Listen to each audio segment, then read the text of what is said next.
Please,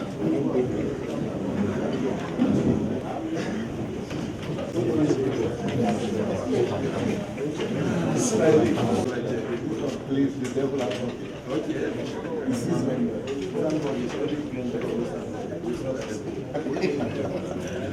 has these important consultative meetings with civil society organizations.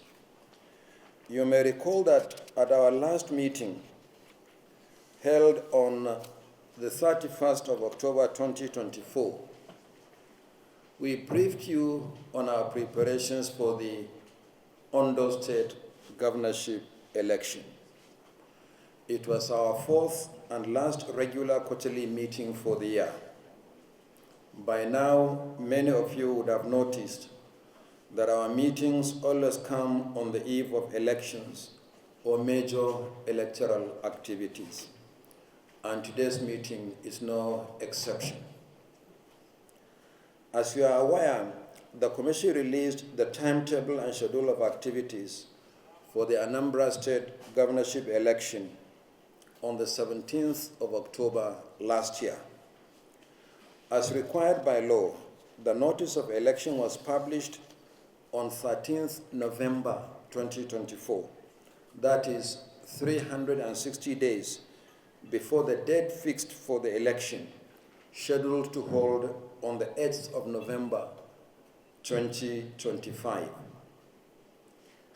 The next activity is the conduct of party primaries, which begins next month. All political parties interested in fielding candidates for the election shall commence their primaries on 20th March 2025 and end 3 weeks later on 10th April 2025.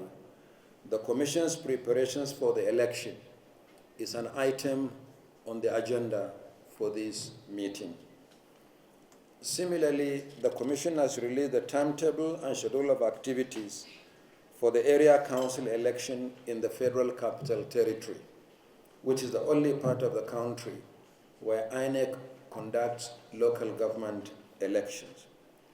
The election will hold on Saturday, 21st February 2026.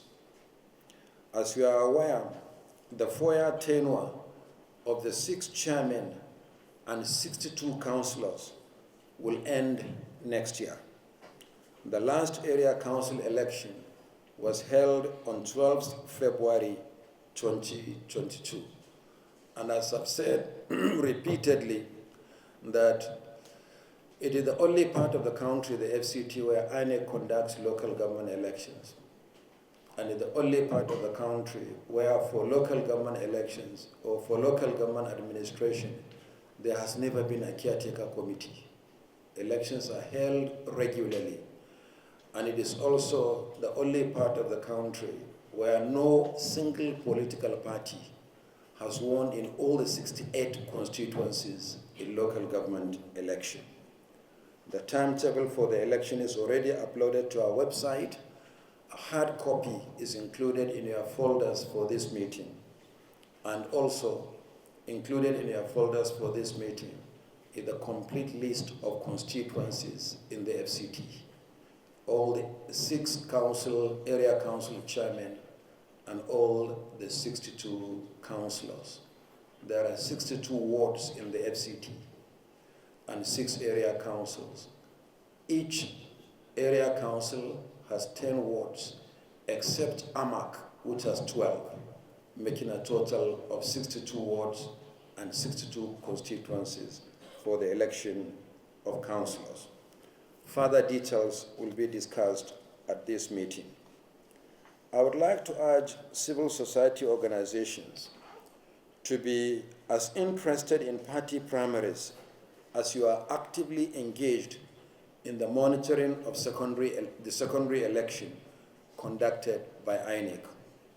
After all, only the candidates nominated by the political parties are placed on the ballot for citizens to vote for on election day. From your monitoring reports as accredited election observers, you have consistently expressed concern over vote buying at polling units during elections. Some of you have made actionable recommendations on how to curtail the menace, which have been favorably considered by the Commission. It is time to cast your net wide by focusing on the incidence of delegate buying by aspirants during primaries.